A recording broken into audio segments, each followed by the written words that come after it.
什么东西？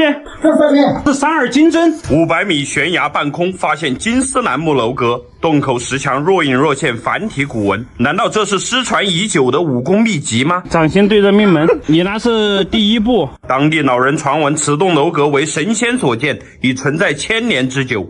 受到当地文旅部门邀请实拍考察，我们利用 SRT 单神技术进入其中，哪知发现的一切超乎想象。广西白色有一个，这是我见过的第2个。我们已经来到了神仙阁所在的这面半崖当中，我的队友正在那个悬崖上面开线呢。此次的探索呢是经过了拍摄许可和安全报备。我们刚刚用无人机看到里面有非常精美的木质阁楼，那个具体是不是金丝楠木的呢？接下来我们就随着先锋队友开了线进入其中一探究竟。现在队友正在悬空下降，我已经来到了这个神仙阁的正下方，这根大树的下面，石壁上面还插的有一些木棍儿。现在准备上升，给大家看一下，我们平常就是这么上升的，这需要非常强的臂力，大家千万不要模仿。这里发现了古人在这里打的栈道，不知道已经距今多少年了。那他们说这个是神仙建的话，难道神仙上山也需要栈道吗？我们已经从下面爬上来了，来到了保护站这里。刚刚咱们是从这里上来的，可以看到这个岩壁上有字，这里写的有李延荣安，这里有人洞2个字，这边应该是仙人洞啊，果然是金丝楠做的哈。是的，里面还有诗，啊，应该是个武功秘籍。还是让我这个有文化的来看一下。真青花，快看，孟少杰研究一下。这是一个碑展，这上面写的有字，哇，真的有。这还是繁体字哈。写的什么？什么同居得避乱，然后什么无忧无虑乐逍遥。这个是有人避乱住在这里过哈。对，什么年号？看一下，看不太清楚了。那边3人题没有年号，没有年号。哇，能看到吗？这些纹路非常的精致哈。然后这个上面的凿痕还是以前的那种斧子。这边呢可以淋到雨，所以长年累月的雨水的冲刷，上面已经腐蚀殆尽。然后在这边呢，我们还发现了有这个紫锦，这个应该是以前居住在这里的人，就是说种下的，以用来美化这个洞。我们这时候向洞道深处前进。刚刚我们看的是右边的洞道，哇，这是什么？这边。哇，非常古老的这个陶罐，应该就是在这个洞里面选用的泥土，就地取材做的这些。这边有几大方的木架子，这边还有一个双灶。从这个造型土的痕迹来看，应该是这些人在这里生活过很长时间。走出去看一下，全是溢水的金丝楠。这边也有，这个上面非常的明显的金丝楠特有的龙鳞纹，这个下面就是乌江，这里非常的险要啊！我是用的自拍杆拍摄，所以非常的安全。曾经这里还做的有一个栏杆，易守难攻的好地方。这个木架子的上方有一个漆黑如墨的石头，这个难道就是传说中的墨石吗？黑的发亮，它跟旁边的洞壁格格不入。那是什么？这个厉害了，这有多重啊？几十斤吧。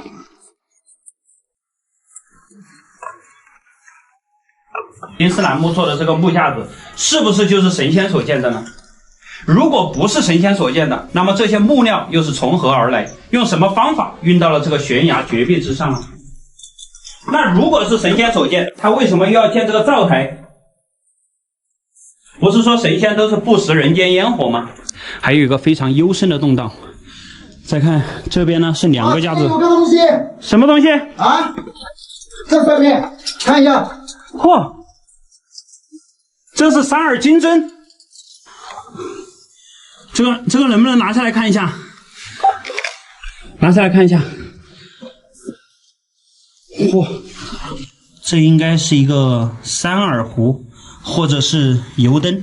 它比如说在每个壶嘴上面有搞一根灯芯的话，中间上灯油，它就可以3个方向都可以亮哈。它这个角度刚好是3个120度组成的360度，造型非常的别致。从这个右面来看的话，应该是民谣，这应该是个民谣的产品。把它放回原地，在这里看到了哈。现在我们把它放回去。这个洞里面的东西我们看到了，一定不要破坏它原有的样貌。有2个非常小的灶，这种灶呢一般是用来炖肉的，因为那个锅并不大。这个下面应该是放那个枯炭的，这边应该是因为潮湿的原因。咱们看这个木架子，看到没有，已经腐朽的非常严重了。因为这个木料呢有可能是一根松木，松木它容易招虫子，所以就腐蚀的非常快。这是一个大斜坡往下面去的。哇塞，看那个下面有骨头，看那个最下面，那里我不去拍近景了。这里有一尊巨大的钟乳石，这个洞厅的直径可能在17米左右。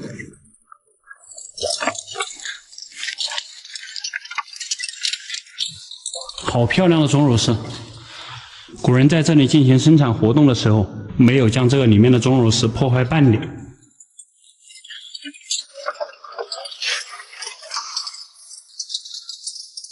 这里有一个天生桥啊，我们要不要上到这个上面去看一下？我相信你们这时候肯定说上去看一下。好，我们就上去看一下。哇，好滑啊！看一下，这里跟下面是连通的，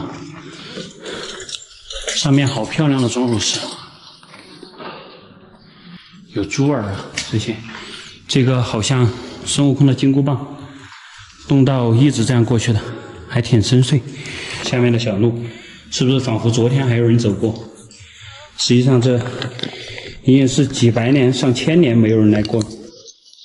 神仙阁的深处究竟藏着什么秘密？现在大家跟着我的第一视角，你们去一探究竟。这个小路到这里呢，还做了有几步台阶，这样一直上去。地上已经泛出来了硝粉。哇，这一步好漂亮啊！水墨莲花，钟乳石瓣石旗。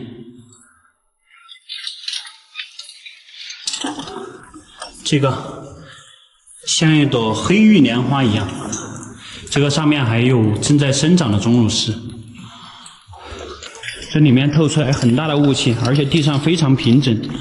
这里的洞道宽8米左右，一直进去望不到尽头。上面呢是一个裂缝，裂缝高12米左右。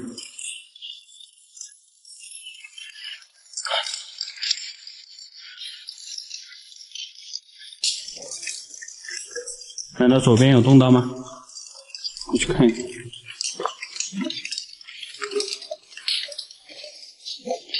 烟熏火燎的痕迹，这边没有洞道，洞道还是往这个方向去的。要继续深入，好奇怪啊！从这里往那个洞口，能够看到那个木架子导引出来的一个十字形状，特别奇怪。然后在我身后呢，这个洞道开始向下行走，这里是个扁狭的洞道。走，咱们过去看一下。哇，这就是一个卡门，然后洞道又突然说变大了哈，突然变大了。看一下前面，这边出现了一个天生桥，看上下都可以走哈，像一条灰色的绸缎，布满了钻石，洒落在这个石幔之上，能看到吗？亮闪闪的，非常漂亮。我们看一下，这个洞道又是通向何方？哦，里面有一个深潭呢。这上面就像挂满了寿桃一样，我从来没有在一个古寨当中能够见到这样的场景，今天是第一次啊，相信大家也是第一次。这个水潭不知道有多宽，我们用个电筒照一下。哇，什么神仙景色，太漂亮了！这时候已经喊不答应我的队友他们了，这里水不深，没有办法，我们直接踩过去。哇，冰冷刺骨啊，太完美了！悬崖洞中居然出现这样一个水潭。咱们在这个神仙洞中遇到了怎样的神仙景色？哇，神仙阁果然名不虚传呐！看这个湛蓝的水潭，它并不深啊，各位要是更深一点的话，那风景更漂亮。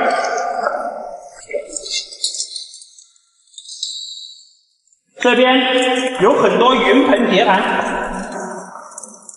太漂亮了，奶黄色的。这里有一个大水潭，看一下，这个正在生长发育的蛋黄石。此景只因天上有，人间难得几回寻啊，兄弟们！看我面前，这是怎样的景色？我们这时候呢，继续向东到深处前进。这里依然能够看到古人在这里凿的台阶，直接在这个钟乳石上面是开凿的台阶哈。这里还有粘土，外面的那个陶罐应该就是从这里取过去的土。这个水潭下面没有其他的通道，主通道是往这个方向去的。咱们过去看一下。哇，这里好扁狭呀，特别扁狭。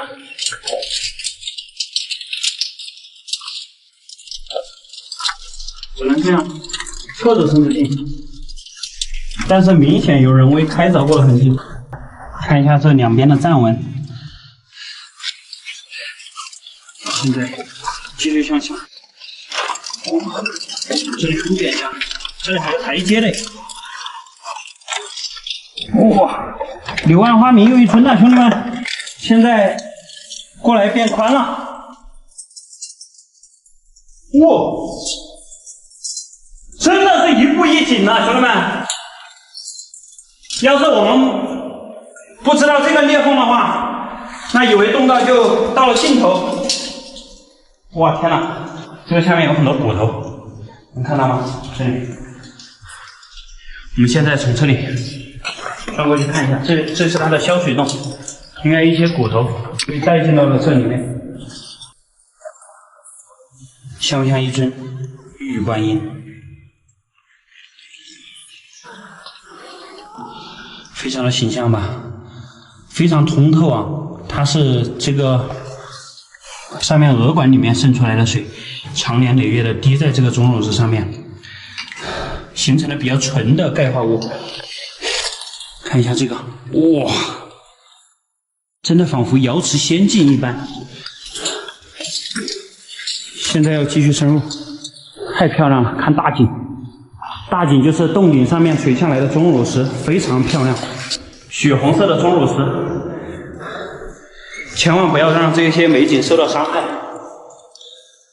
看一下，大柱子，通天大地的大柱子，看一下，这里又是一个边石了，特别漂亮。这边过去，应该可以不用客气。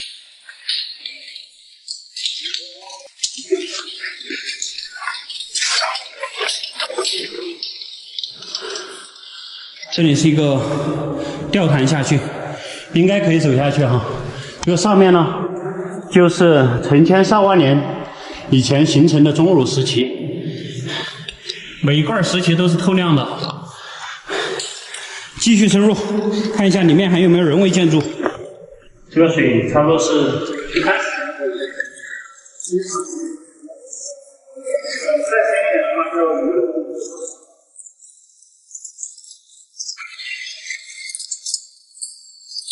哇，又是一个深潭！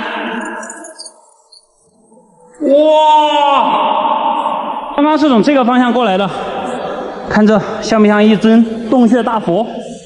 有点形象哈。再看这面石幔，有白色、黄色、橙色，非常的漂亮。然后在我面前呢是一个大水潭，深约1米左右。最神奇的就是那个中间的那一尊钟乳石。神仙阁，神仙阁，原来就是说到这里的神仙景色啊！太好看了，有没有？我用语言形容不出来它万分之一的震撼。这个水潭一直到那个里面去了哈，这个水是越来越深了，可能要淹到我脖子。咱们继续前进，看一下还有没有其他的通道。那个石幔好有没有？石幔后面好像还有通道。这个大家命个名字好不好？100米悬崖中间有人在此居住，你敢信吗？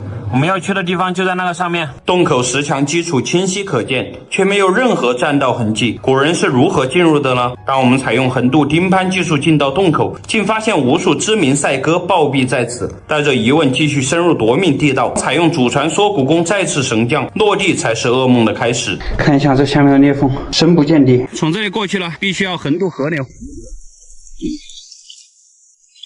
有队友了，所以成功上岸。这时候呢，我们就开始徒步，向着悬崖底部前进，一直急上。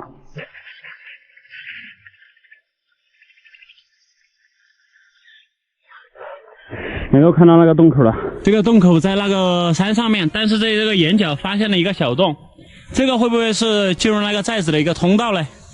咱们走过去看一下。这个洞口好多蓝天竹啊！哎，有风吹出来。嘿，那说明这个洞不浅呢。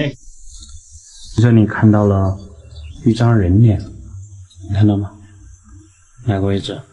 这是这个岩石自然侵蚀而成啊。我们这时候穿好了安全装备，正式进入这个石门。可以看到这个石门它并不宽，差不多只有80公分，还不足1米高。这是第一道石门。这样进来之后，这里有一个水溶的岩墙，就很大一个洋葱味道啊。第二道石门就更小了，只有60公分宽，70公分高。我们再次进入。哎呀嗨！兄弟们都在啊，都还在。对对对，都还在啊。看一下，老孟去那个上面开线了。在那个上面，老孟在这里发现了一个天窗，看能否通到那个四方洞里面。现在我们随着孟少杰开好了线，进行上升作业。这个洞子两边有这种楔形的孔洞，应该曾经古人在这里做了有楼梯。现在咱们已经上升了1半的距离了，可以看到我是做好了安全防护的。这时候先锋呢还在外面开线，但是目测的话，他现在已经到悬崖外面去了，这个已经远了。窝头形状的暗道，这样一直上来，上来之后，这边能够看到外面是有个窗口啊。咱们分析，古人应该在外面打了栈道，这时候开线先锋还在继续开线，明显有人为砌的一道石坎子，虽然很小啊。这里呢是一个筒子，还在开线，哇塞！已经上来了9分了。这个悬崖在就在这个口，做好安全保护，去这个外面看一下。哇！现在老孟还在开线，看一下，非常的震撼。这是一个悬崖中间的小窗口。能够看到我们停的车在那里啊，望月滩农庄那里，好远哦，是不是？这时候外面还电闪雷鸣的下起了瓢泼大雨，探个险不容易哦。开好了线，我们这时候呢正式往上爬，大家千万不要模仿，这是专业操作。我们通过安全绳索，现在已经成功抵达了洞口，可以看到在这里呢出现了人为修砌的坎子，后面还有通道吗？有，很深，有个吊坎下去。哦，好，那我们继续上升。安全装备啊，大家千万不要模仿。成功抵达洞口啊，可以看到，在我这边呢有一个洞道，在我左手边这边有一个洞道。这个地上发现了很多什么鸽子的矾，鸽粉。哇，2019年23周，这里还发现了一个鸽子的脚环，好多哈，好几个。在这个地上找到了有多少这个鸽子环？快来认领哦，你们的鸽子哦，你们的鸽子全部都已经被老鹰叼到这个地方来吃了。有没有发现老鹰毛啊？这都是老鹰毛，这个是老鹰毛。这还有铜钱柳的那个花瓣，说明这个悬崖上面或者是下边有这个铜钱柳。可以看到这个洞口的面积差不多有25个平方左右。这边呢有一个洞口，进去看着非常的幽深。那边是一个竖井，我们过去看一下。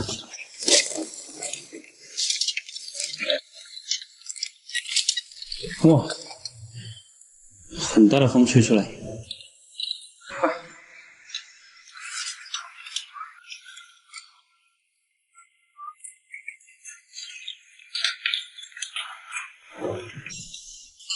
那我们在这个下方发现了一个地道，就在这个位置。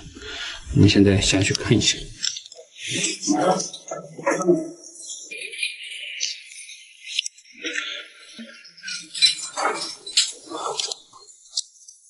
看这个石头很有特色，是那种罗马建筑风格，有没有？像罗马古城一样。现在老孟又在后面又发现了一个洞道。我们逐步探索吧。好深个洞道。对，很深。好，从那个上面降下来，可以看到这里有一个向下的扁缝，这个扁缝人是可以通行的，有个30多公分宽。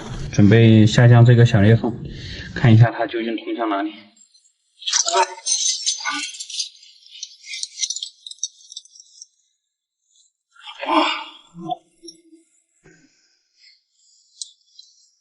哇塞！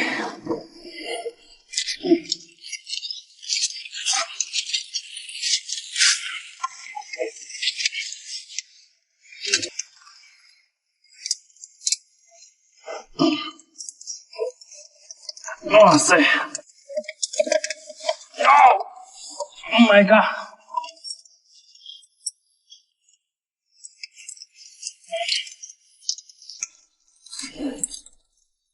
哇塞！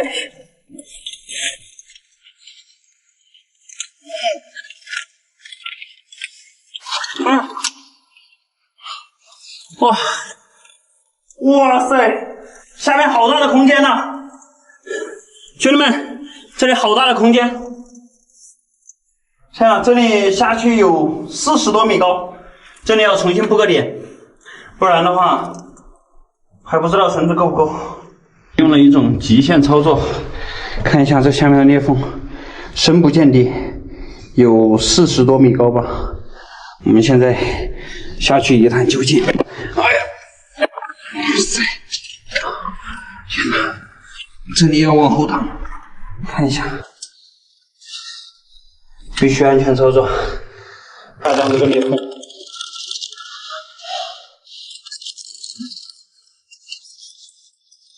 好深邃啊！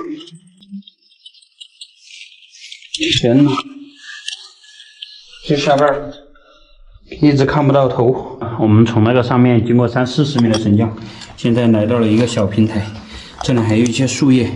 下面是一个硕大的空间，我们要继续下降，探索这个寨内地道。这里明显有人为挖得过的痕迹，看到吗？还很深邃，继续下。咱们这段绳子已经用完了，现在又重新做了一个点，我们继续下降。这个裂缝有点深了。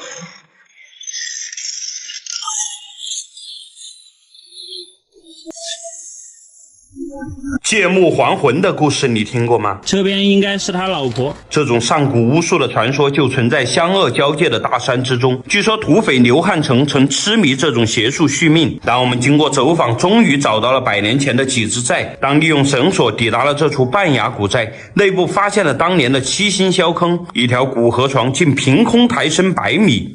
这里有一块玉石啊！经历2个多小时的披荆斩棘，我们终于是来到了这个清江河旁边的悬崖上方。老人说的这个几只寨呢，就在我手指的这个悬崖下方哈，它在悬崖中间。据说这个几只寨啊，是以前这个刘汉成啊在里面修仙修行的地方，不知道是真是假。接下来呢，大家就跟着我们的镜头啊，我们下去一探究竟。也难怪这个刘汉成呢走向了覆灭。你看这他的路都没有搞好，还带100多个小弟，完全走不了。咱们从这个位置引入手压下来啊，在这里又找了一根比较结实的树，这下去就是悬崖了哈。在这个位置啊，做一个自然锚点，然后呢再继续下降。这个路况确实不怎么样啊。当时刘汉成他这个寨子覆灭的原因，也就是因为交通不行了。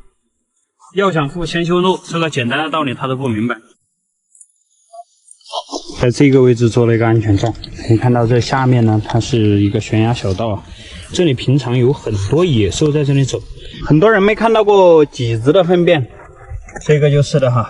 可以说麂子它是唯一自然界中不利用这个安全装备啊飞檐走壁的野生动物。从这个上面降下来，现在是最后的这个50米用完了，现在用4毫米的。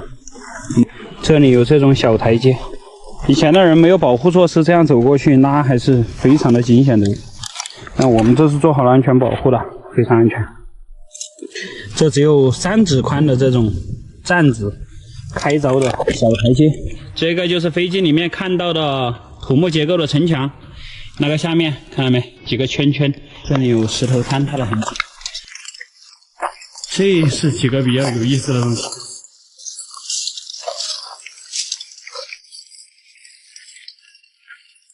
这个就是传说中的炼丹炉哈，但是我感觉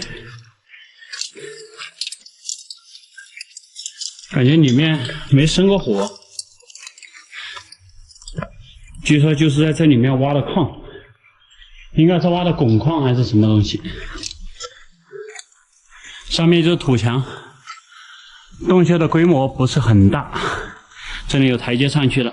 但是非常奇怪的就是在这个悬崖绝壁当中，我们发现了有这个鹅卵石，圆啾啾的鹅卵石，还有沉积土，也是传说中的五花土，就像夯土层一样。快来，我看到了菩萨。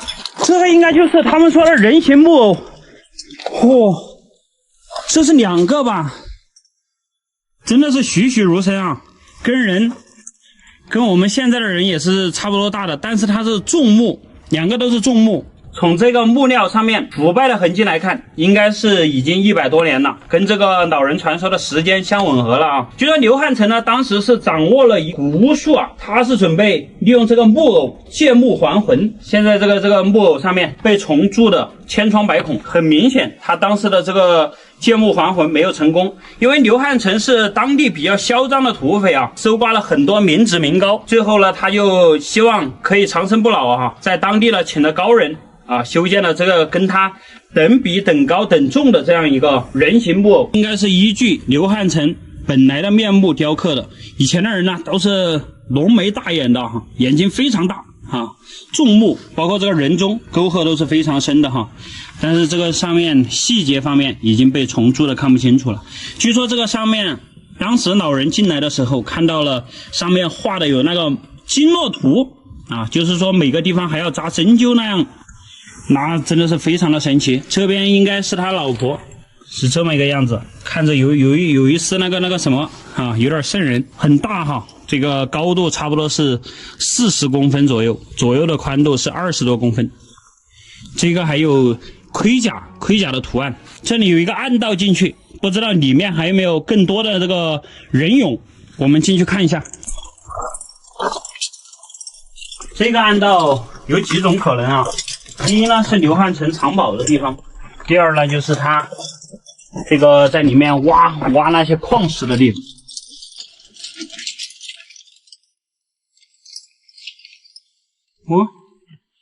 结束啦。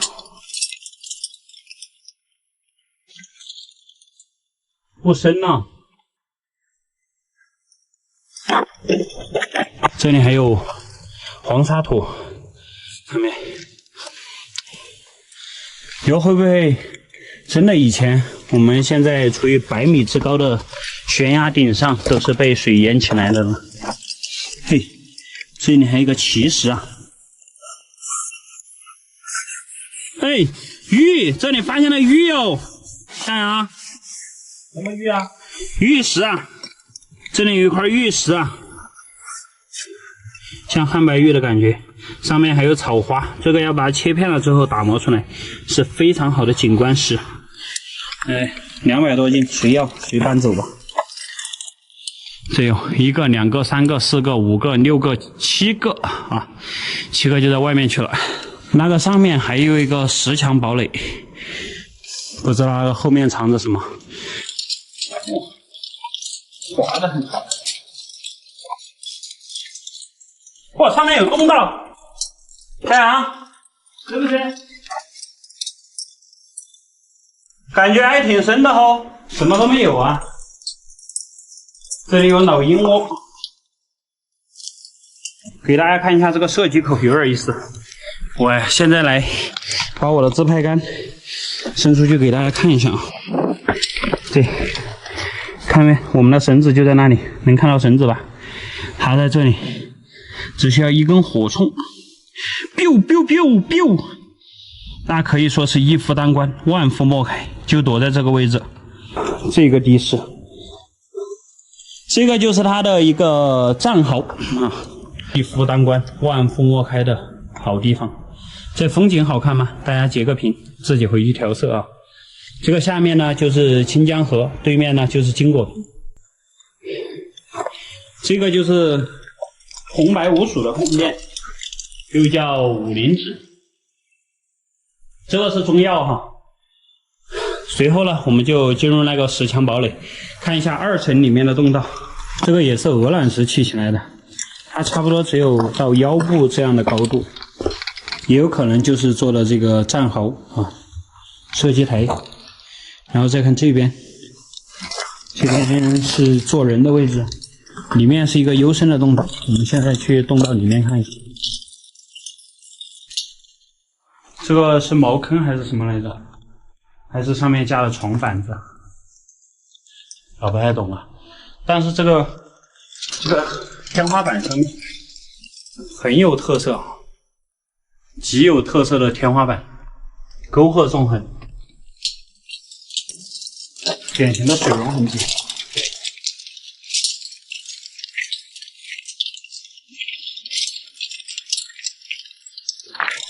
诶，这边还有一个洞道，哇，这个洞道，夏阳，这边有窗口啊，有点奇特哈。我们待会儿再去那个窗口。我们去这个洞道更深处看一下，这是个什么？灶台啊，这里还有一个钟乳石，他们生火煮饭就在这里弄了哈。这里面洞道开始变得比较平坦了，继续深入。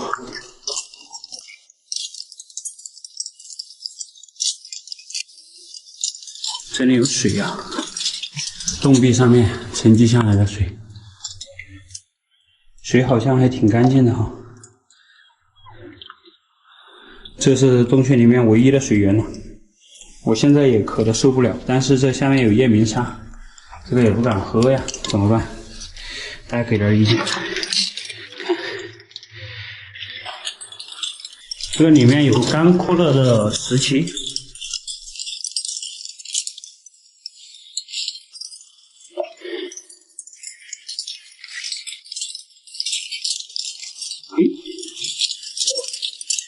全部都掏空了，这应该是把里面的土掏走之后啊，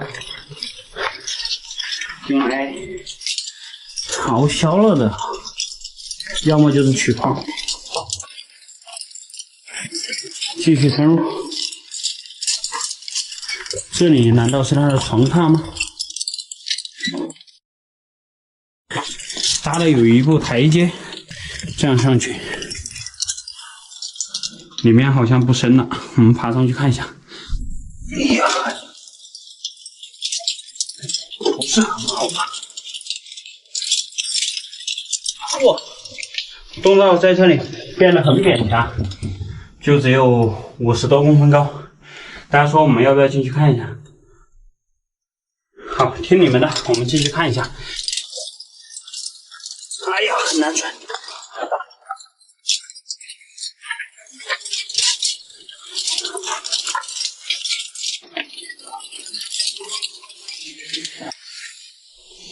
沿途进来之后，看到有一些骨头的碎片，这里还有以前的人放的竹子。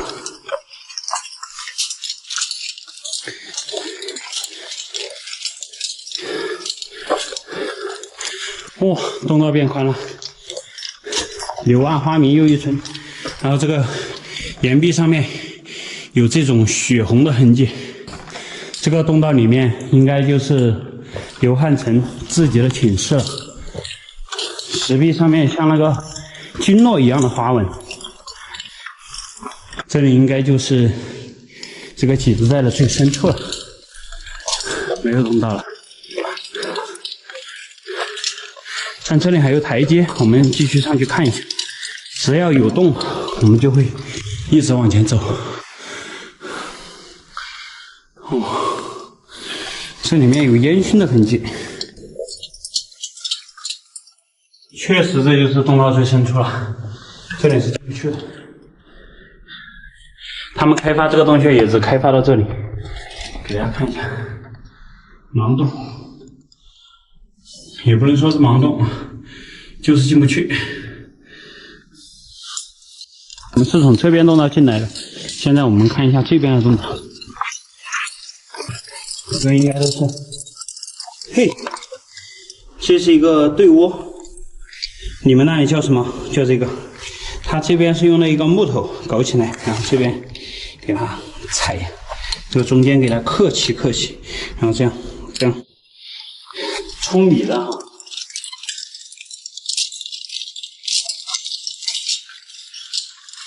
这里又是另外一番感觉了。哇，去，好险要！到目前为止呢，这个刘汉成的几子寨就全部探明了。在里面确实是找到了老人传说的这个剑木还魂的木偶，人形木偶啊，也找到了对窝呀、石床啊、这些水井啊这些遗迹。就说明老人是没有撒谎，当时刘汉成确实是做过什么荒唐的事情。好了，那本期视频呢就拍到这里了，我们下期视频不见不散。感谢大家关注，拜拜。悬崖古佛密道居然隐藏着从未被人知晓的秘密空间。南昌江500米悬崖半空存在神秘金佛。无人机靠近竟发现巨大的人形怪石，相传100多年前从对面山上都能看见洞口散发金光。受当地文旅部门邀请，我们利用 SRT 安全装备下降300米抵达洞内，竟在佛像后面发现一条暗道，哪知内部一切超乎想象。是蛇吗？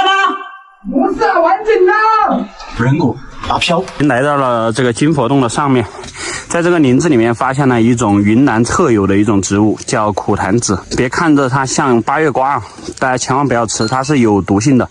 这个可以杀虫，还有人呢摘了之后往鱼塘里面丢，也有益糖清的功效。开线先锋已经做好了安全措施，正在进行开线作业。好了，接下来大家要跟着我们的镜头啊下去一探究竟，看看这个传说中的金佛究竟是何模样。来到了起始锚点，在我身后呢，这条湛蓝的河流就是南昌江，这也是湄公河的上游。这条河呢，在流出我国国界的时候就叫湄公河，但是它现在叫南昌江。这个金佛洞呢，300年来无人进入，今天呢，咱们就要去揭开它的秘密。在这里，我们居然能发现这个石橄榄，还是非常难得的。这里距离江面呢是580米的高度。然后我们现在继续安全下降。在我们下降的时候呢，一定要保持匀速啊，这个慢慢的降。安全操作啊，才能玩得久。咱们在这个下降线路上发现了一株兰草，这个很漂亮吧？应该也是保护植物，但是我还不知道它叫什么名字，反正非常的香哈。看它的那个花型，下面有一个类似猪笼草这样的一个兜兜，这个我还是第一次见，回去查一下资料。有认识这个兰草的，可以在评论区打出来。又发现了一株岩川芎，看这个样子已经生长了很多年了哈，但是我们不采草药，这个就不要动它，我们继续下降。现在在我手指的方向，那个就是金佛洞的下洞口吧。那个洞口呢，实际上离下面的岩壁那个底部还有一个60米的高度。以前据说300年前有人从这里打栈道打了60多米，在进入这个洞道的时候，看到一条大蟒蛇，然后吓得落荒而逃的时候摔落下去了哈。孟少杰也下来了，我们来到了横切点，可以看到大致距离进洞只有1步之遥了，先锋还在继续开线。这个金佛洞呢，它的高度差不多是40来米，可以看到，这是它的头像啊，那个下面是它的身子，那个胸前果然是一个黑漆漆的熏黑，那实际上不是一个洞口啊，就当年这个人就是在这个佛像后面看到了一条巨蟒。现在呢，我们先锋正在下去寻找洞口，这里一个老鹰窝，有一点太拍了，哇，迫不及待想看那个洞道了。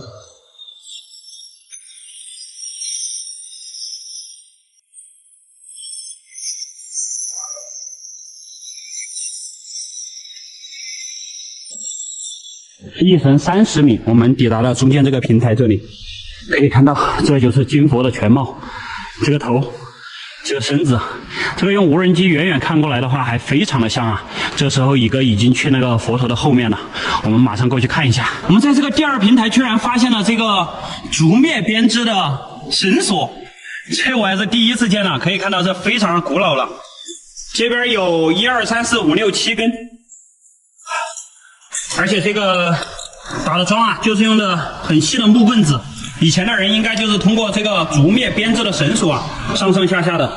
看一下金佛后面是什么情况？哎，这个前面出现了一个竹篮子，人工修砌的宝坎，这个算不上城墙。这个下面一个迷宫，这筐子看起来已经好几百年了。那个洞道就在后面，我们过去一探究竟。看这个石头的材质呢，这个是钙化物，这就是一尊钟乳石。当然从上面这些楔孔啊和这个锄头的痕迹来看，这个应该是经过了人工雕凿的。以前这个钟乳石不是这个样子。那个天平上面还有一个洞道，这边这钟乳石长得特别怪异啊，这里就像一个人望着我一样，感觉还有点害怕。上去看一看。我去，真的有个洞道！老孟打前锋。现在咱们就从这个洞道进去一探究竟。哇塞！在这个洞口呢，发现了一些这个已经被磨得包浆的石头，现在上面有灰尘，我这样轻轻用手搓一下。就可以看到有包浆的痕迹。曾经这里是进进出出了很多人。我们现在的位置呢，就在这个佛头的后面。现在队友他们全部都过来了。我们接下来呢，就要进入这个扁墙的裂缝，看一下里面究竟会有怎样的发现。因为这个位置实在太小了，我把所有的装备贴在了地上。两个石头，后来呀，让我们发现了一个洞。现在我的队友正在往里面爬，我们也马上正在进去。哇！为什么这么矮呀？哇！我发现了绿松石，绿松石，对啊，哦不对，这是铁矿石，水声，有流水的声音，滴滴答答的声音，水量应该不大。我去，这个难道有地下河吗？哇塞，要命呐，真的是要命！但我们所有人都掉不了头，这时候只能一个一个的往后退啊。你还跑到边边这里来了？对呀、这里给你封堵住了。那有可能就是一个盗洞哦。有可能是盗洞。它因为这里有水的话，长年累月的洗刷，然后发大水，它就把这些河沙搞过去，把你那个盗洞给堵了。对，河沙小石子全部可以倾进来。这里你踩到了便便，这里面应该有野兽钻进来过。对。看，咱们在这里发现了有山泉水，然后向阳还在前面探路。东道到了这里就变得非常狭窄，而且地上全是稀泥，这很有可能就是一个远古的盗洞。因为这里面如果是矿洞的话，它那个矿运不出去啊，太窄了，这感觉就是一次性的一个洞道啊。可以看到向阳还在前进。前面变得非常窄，非常窄。对，这有可能真的是一个古墓的盗洞，有可能是个盗洞。前面进不去了吗？对，非常窄，非常窄啊！而且还是淤泥。是不是挖到这里就结束了呀？好像是还有洞。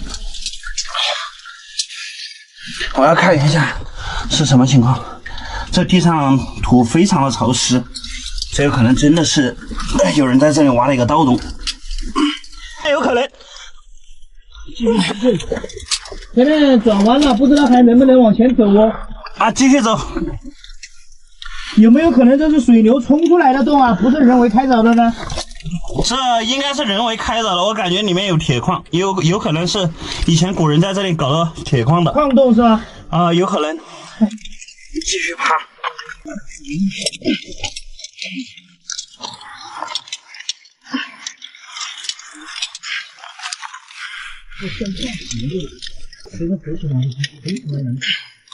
哎呀，我操！哎呀，还很深哦。深邃的很难。对，那继续前进。前面还很深邃啊，可以看到向阳已经去那个前面了。继续前进。哇，这边还挺深邃。哇，蝙蝠撞头啊，很多蝙蝠，这可能有成千上万只啊。不管它，我们先走右边。哇塞！咱们继续深入。哇，这边过来后，这个洞腔就可以站着走了。哇！大家看，这上面布满了非常漂亮的这个鹅管，而且这里面是一个钟乳石大厅，这里有人工修凿的这个台阶下去的。哇塞！你能想象到如此小的一个通道进来之后是这种景象吗？我的天哪，这个有点奇妙啊！哇，太震撼了！这个台阶上面没有脚印，而且夜明砂这个上面也没有痕迹。走，咱们继续前进。我的天哪，这边还有洞道！天哪！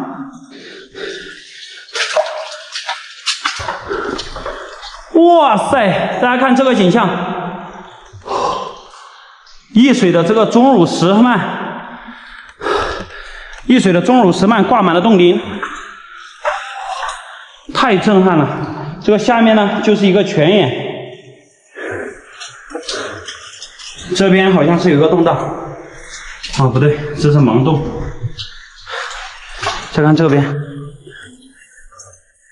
这边好像是有洞道，继续往上去了，咱们继续前进。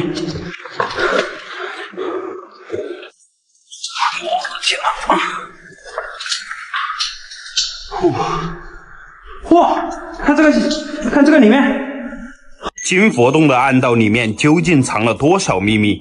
当我们一路爬行，通过不知年代的盗洞，内部的深深白骨似乎预示着此处并不简单。暗道深处的通天竖井又会通向哪里呢？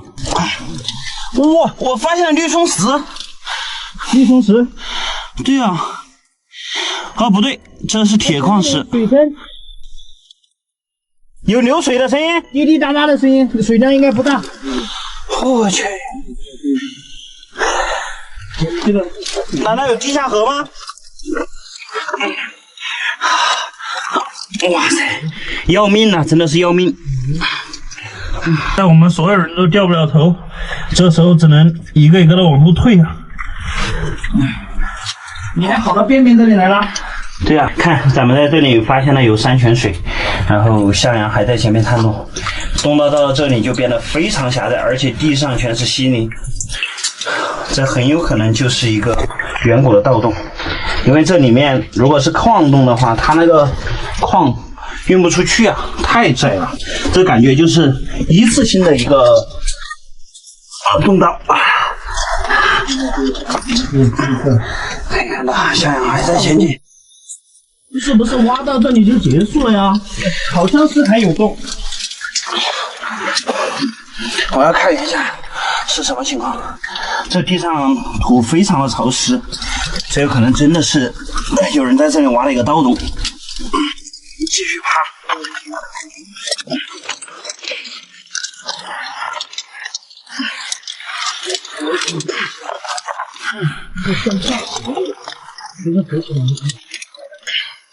哎呀，我操！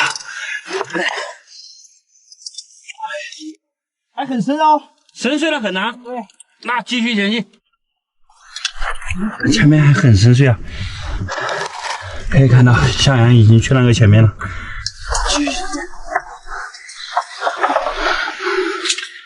哇，这边还挺深邃。哇，蝙蝠撞头啊，很多蝙蝠。这可能有成千上万只啊！不管它，我们先走右边。哇塞！咱们继续深入。哇，这边过来后，这个洞腔就可以站着走了。哇！大家看，这上面布满了非常漂亮的这个鹅管，而且这里面是一个钟乳石大厅，这里有人工修凿的这个台阶下去了。哇塞，你能想象到如此小的一个通道进来之后是这种景象吗？我的天哪，这有点奇妙啊！哇，太震撼了！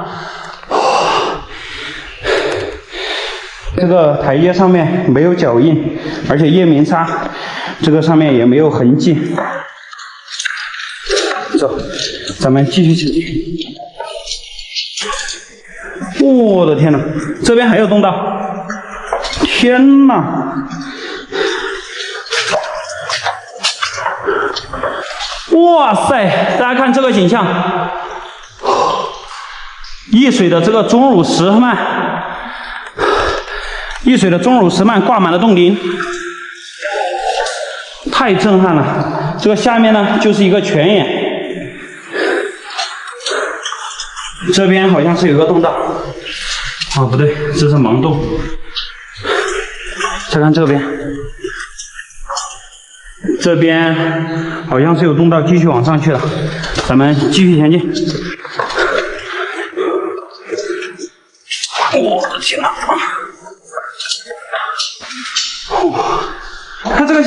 看这个里面，这应该是我见过最大的钩虾了吧？抓起来看一下。哎呀，你还跑？它有点聚光哦，看到没？哇，好大一只钩虾！这里是属于典型的页岩彩。哇，这是什么？啊，水冲石，看没？好漂亮啊！看到没？还是单个的。这个就是太远了，不然我们可以把它捡回去把玩一下。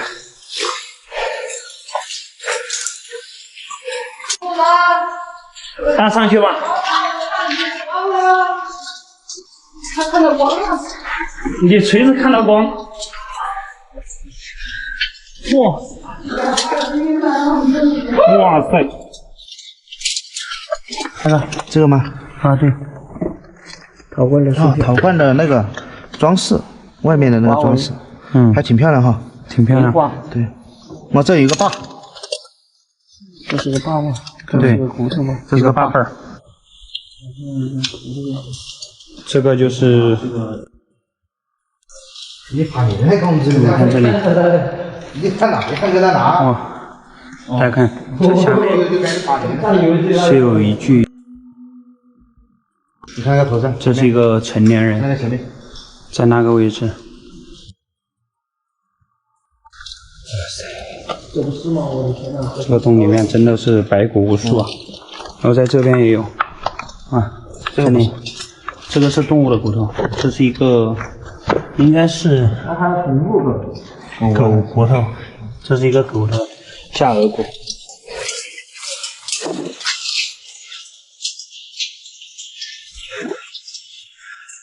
进来了差不多1000米左右了，这个前面依然是走不完的地下河，咱们继续深入。洞道开始变窄了，哇，里面好像有瀑布，听到很大的水流声，而且说话有回音呢。哇，这里有个通天竖井，哇塞，地上哇有陨石，看到没？洞陨呐，这个叫洞陨，不过没什么价值。这里有很多，这个是由于这个竖井被水冲蚀啊，成千上万年，然后这个洞陨的密度非常大，它就冲不走，最后就从这个石灰岩里面呢给沉淀下来了。这里依然很深邃，咱们继续前进。从这边过来了，可以看到这个地上有水在流，然后这个石头中间夹杂着这个黄泥巴，所以走起来路来非常的不好搞。不过我们想继续深入，这简直像地下迷宫一样，感觉到没有？哇，看这个地上的沼泽，天哪！哇！这个裂缝还挺深邃的，我们继续前进。现在袍哥是探的右边那个洞。我靠！刚才是个什么东西下去了？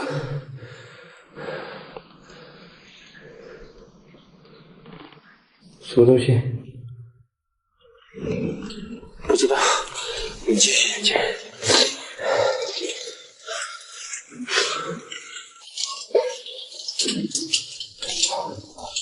这里面不知道还有多深。哇，这是什么石头？像积雪石，看到没？红色的。哦，洞道到头了。这是一个天坑的底部。哇塞，那上面好高啊！强光手电根本就打不到顶，可能有300米左右，一个大竖井就结束了。这边还有这个阴沉木，看到没？这个就说明这里是连通了外面的地表水的。这种向上的竖井我们一般不探索，因为它探索之后应该也是回到了地面，所以这时候我们原路返回，去问一下袍哥右边的那个洞道怎么样了。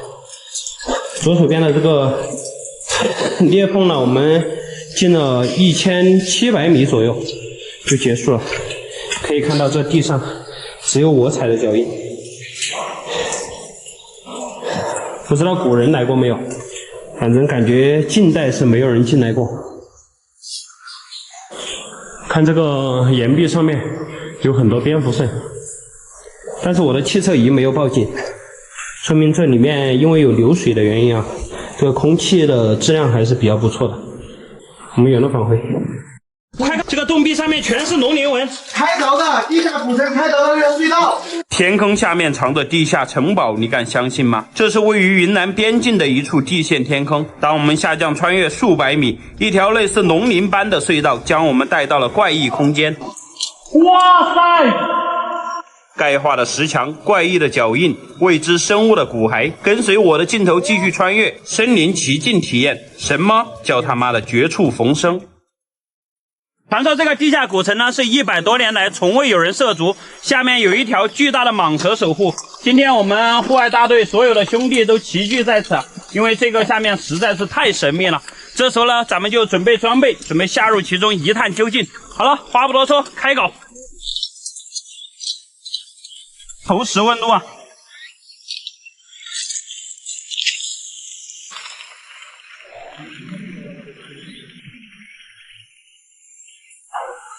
哇，落地了！先锋已经将线开到了地下古城的下方，然后我们准备依次下降。究竟下面有没有大蛇和古堡了？这时候我们已经看不到阿志的人了，先锋依然还在开线。就这里曾经就是这个地下古城的中转站，下面应该能够发现一些人为痕迹。我们继续下降吧，安全操作。真的有地下城堡！真的有地下城堡？对，这里有石墙。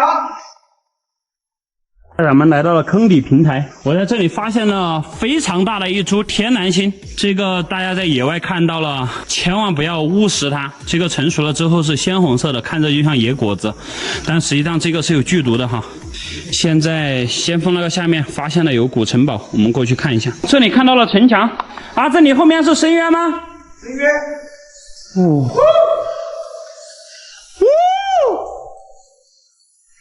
一个巨大的深渊，我们看一下这边，这里出现了一个土石结构的城墙，从这个位置向下看去，一片漆黑，开始安全下降。可以看到，在我身后呢都是这样的石坎子。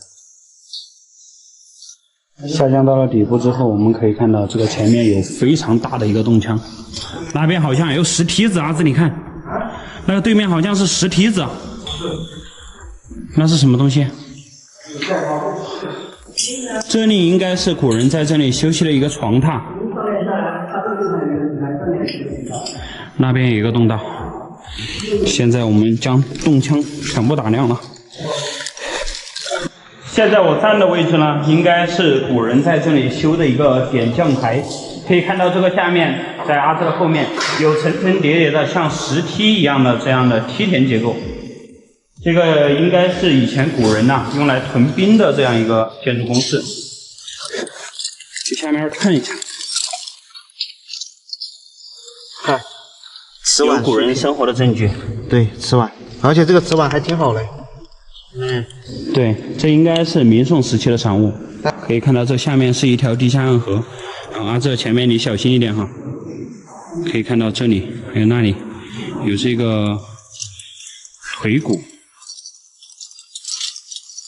这个不知道是什么动物的哈。这边又出现了大量的消土层，可以看到这个沉积土上面已经泛出了白色粉末。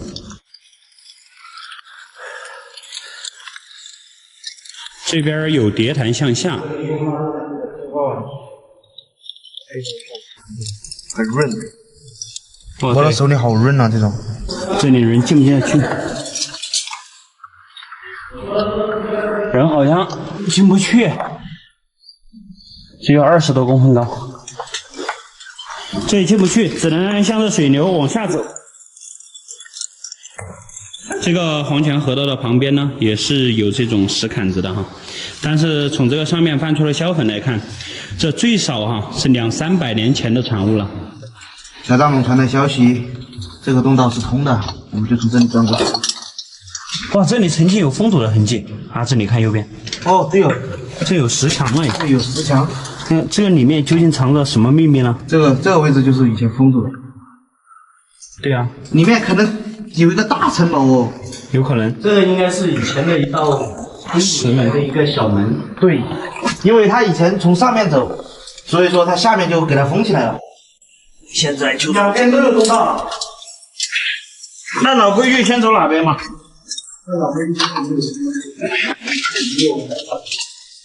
往右是向下的，左手边先走一下。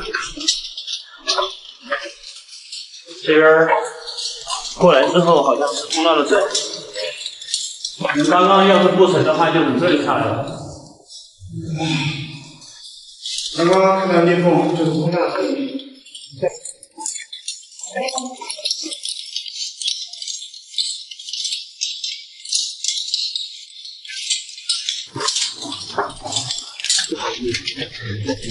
通道很低，但是，哇，这里有农林，农林纹，哇，快看，这个洞壁上面全是农林纹。哦，不对，这就是开凿的地下古城开凿的那条隧道。也有可能哈。对，这就是地下古城开凿的那条隧道，一个非常圆润的甬道。对。因为它神奇了，这个有盖子印。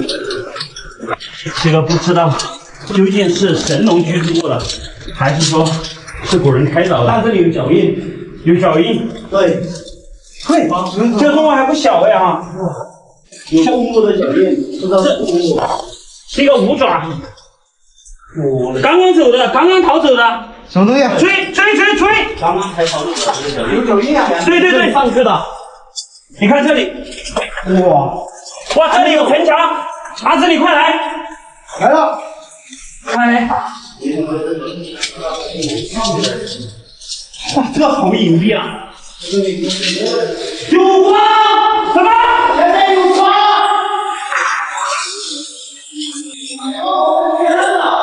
什么东西？快走！我去！这什么情况？哇！天哪！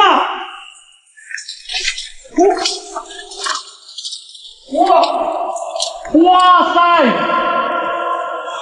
到了一个天窗的底部。天哪！太震撼了！好大呀！来到了一个通天竖井的底下，可以看到上面就是雾蒙蒙的一片，不知道有多高。然后这个下边，你们快看，这边的城墙，这边的城堡已经完全钙化了。天哪！叮的耳光。那个上面好像还有一个通道，然后这边是主河道。刚才那一只动物应该去了这个前面，我们过去看一下。这可能可以容纳几万人。这边也有一个硕大的空间，地下暗河是这么一直过去的。咱们看一下，究竟通向了何方？那个奇怪的脚印又是什么动物所留了？可以看到，在这个前面依然有非常深的洞道。现在我们决定沿着主河道继续向里面探索。村民说的古城遗迹我们已经找到了，但是传说中的大蛇和刚刚看到的那个不明生物的脚印，这些都是我们还要去探索的地方。动物爪痕，看起来应该是黑熊或者是什么样的动物。哎，这里好像有一个洞道进去。然后这个黑熊会不会有时候藏在这里面？这个动物应该不是特别巨大。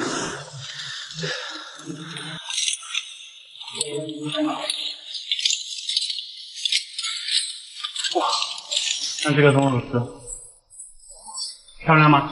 像蘑菇一样。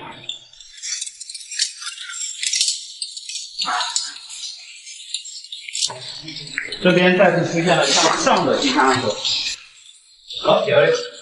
什么？豪猪啊？豪猪刺。这应该是刚刚他跑的时候掉的哈，刚刚掉的。哎，你说这个孔像不像人工打的？快看哈这个研究一下，这是刚刚钓的，新鲜的。还有这个，你看这个，这个石头里面镶着有这种玉石，我们打个光看一下哈，它是通透的，能看到吗？然后这边还发现了一个非常奇怪的物件，好像是一块玉，玉里面还有石蛋。有哦，这样我想起了老家那个长的那个木碗碗里面。对，那个豌豆豆，对，很像哈。对呀，好像。哇，这是什么？这也太奇怪了吧！它长了一窝。还有这个，长了一窝豆子。然后我们继续向这个洞道的上游前进。什么情况？这个前面非常低矮，现在要从这里干过去。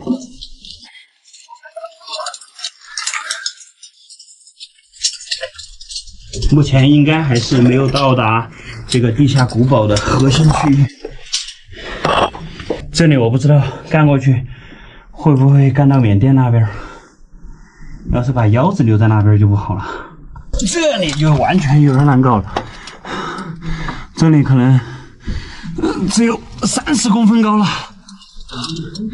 兄弟们，这要拼老命的进去。大家千万不要模仿啊！这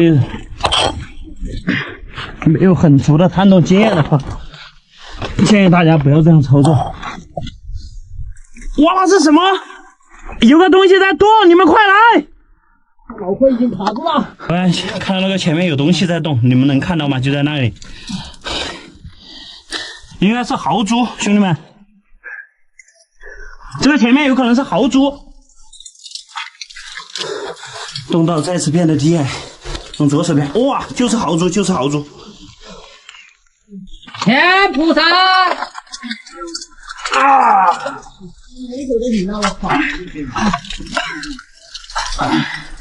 这个要一直这样爬进去。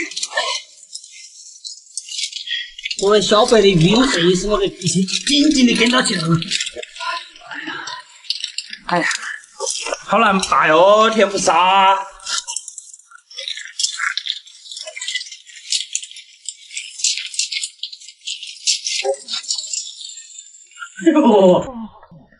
有点扔可惜吧喂。它主要是还有点沾衣服的感觉。哎呀，卡住了。我真的感觉不行了，现在我的那个肘啊和那个膝盖已经全部麻木了。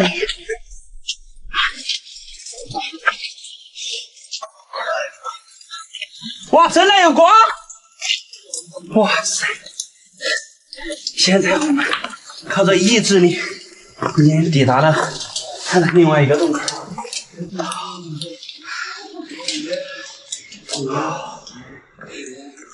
看一下定位，我们是不是已经到缅甸了？哎，这是一个世外桃源。世外桃源。看这，这真的是我妈的，很不容易啊！特别是你那个电池活电筒，看到没有？这探个洞还是很不简单的哈，在里面还是经历了非常惊险的这个探秘之旅啊。由于这时候外面天气突变，然后我们几个人块头太大的呢，决定从外面就是迂回去，然后有袍哥还有坏孟少杰。他们就身材瘦小，然后灵活一点，他们回去拿装备，这时候就分头行动。那本期视频呢，我们就拍到这里了。下次等这个泥沙冲干净了，再来给大家寻找地下古城。那本期的视频呢，我们就拍摄到这里，感谢大家观看，我们下期视频不见不散，拜拜。